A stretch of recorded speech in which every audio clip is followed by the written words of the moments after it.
Determine the maximum and minimum tension in the cable and the total length.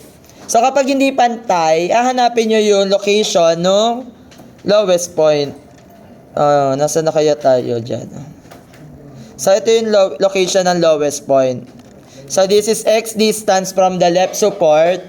So ito, ano yung distance nito? 25 minus X. Perfect. So ang gagawin natin, isolate mo both sides, no? Kasi di ba kapag lowest point, nandoon matatagpuan yung minimum tension.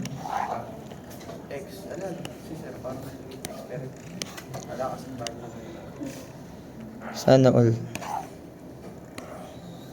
Wala na ba siyang value?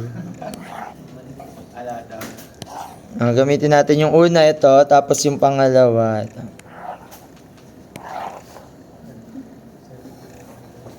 Angat yung drawing. Ayan. So, ano yung mga reaction dito? Nandito yung T-min. Sa lowest point, no, nandito din si T-min. Sabi nila, sir, statics lang? Oo. Okay. And then, nandito si TA, TAY, and then TAX. Then, ito yung TA. Tension at A. Tapos dito, si TB, TBY. Then, nandito si TBX. Tapos, yung tension sa B. So, sir, ito yung W, no? Magkano ba yung W na given? 600 pounds per foot.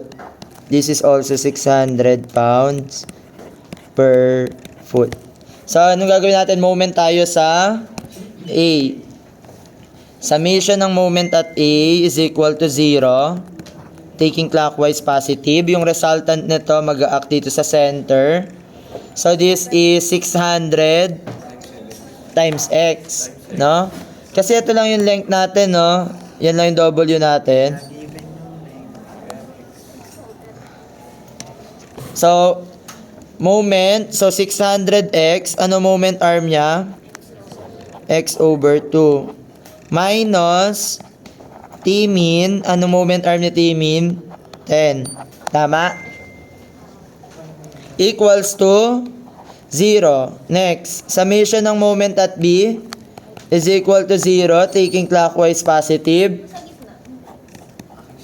So, this is 625 minus X, no?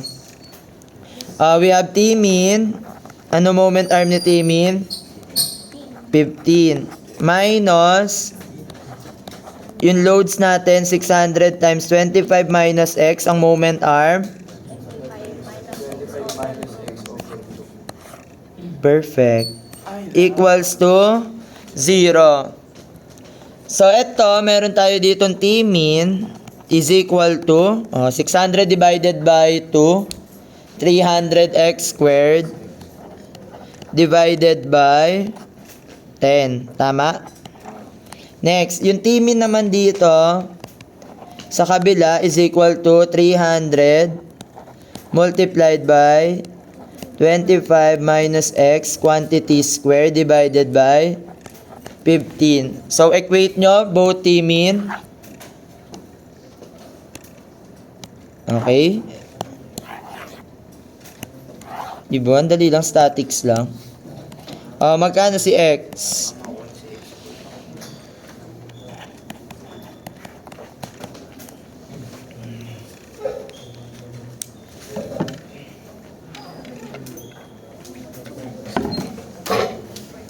Shift solve lang.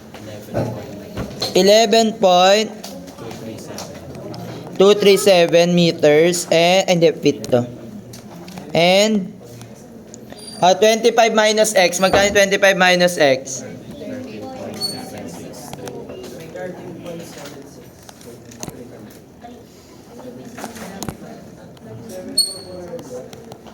Okay, so ayan na yung location ng lowest point. Ngayon, masasolve na natin si T-min. So, how to solve for T-min? So, gamitin mo na lang kung alin yung mas gusto mong equation. Ito or ito? Yung una na lang daw. So, magkano yung T-min?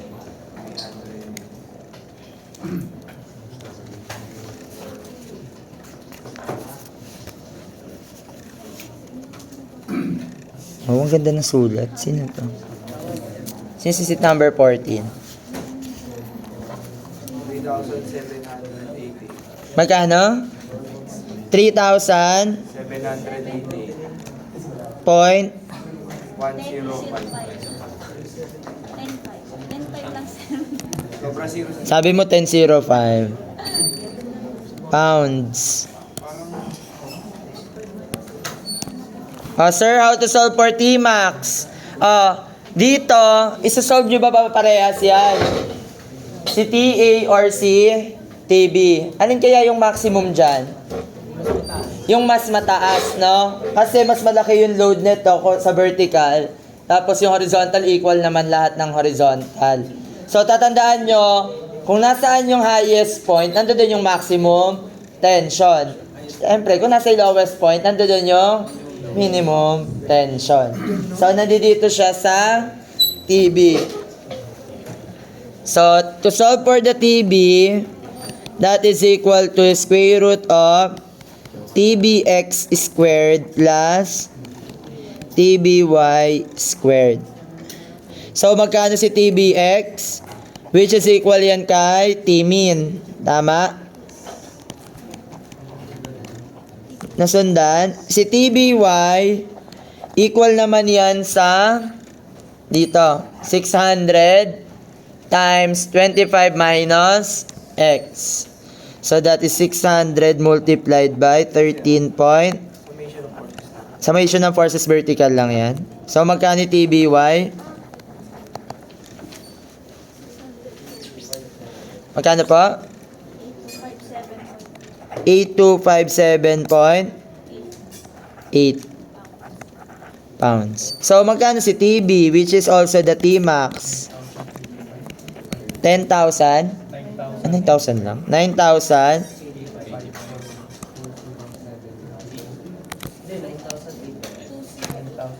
9,800. 9,085 point. Ayan, pwede na yan. Sir, paano naman yung yung length of the cable? Ito na yung pinakamadaling gagamitin nyo, no? Ng length ng cable. Kasi kapag ginamit nyo yung formula na isa, una, isa-solve nyo muna to. Yung kapantay. Kasi di ba pantay yon. Tapos i-divide nyo ng 2 kasi ito lang yung kailangan nyo. Tapos, gagamitin nyo uli yung formula ng pantay. Tapos, i-divide mo uli ng 2. Tapos, pagsasamahin nyo si S1 and S2. Pero, kapag ginamit nyo yung formula,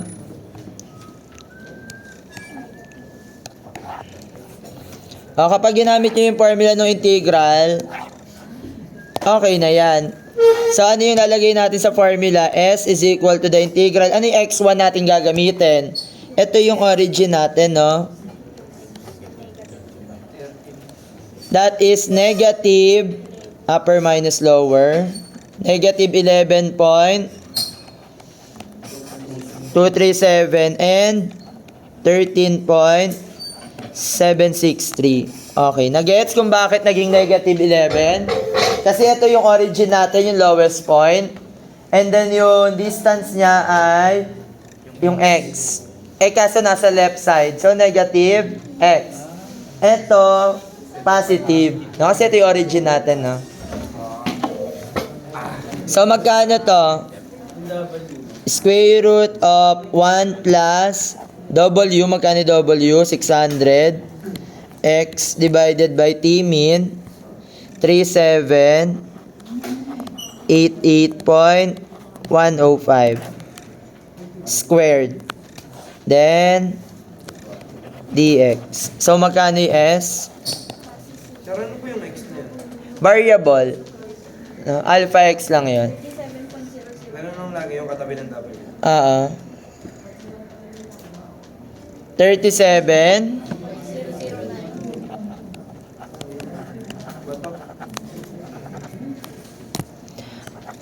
Alam niyo ba na pagka board exam, hindi ko naman 'to nagamit nung board exam. Kung may gusto pa lang daw sila na mas approximate na sagot, ang ginagawa nila, since sa choices naman daw baka magkakalayo na may sagot, parang ginagawa na lang nila is simula dito hanggang ganyan. Ipipythagorean theorem na lang daw nila. Pakitry nga. Square root of yung x na to 11.237 squared plus 10 squared. Di ba yun yun? Tapos plus uli. Pythagorean theorem uli na to.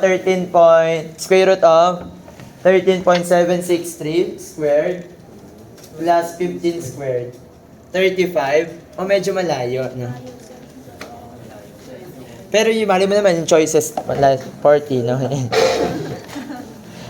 Ayun lang daw, mas squared. Tapos ginamit nila sa akin yun, approximate.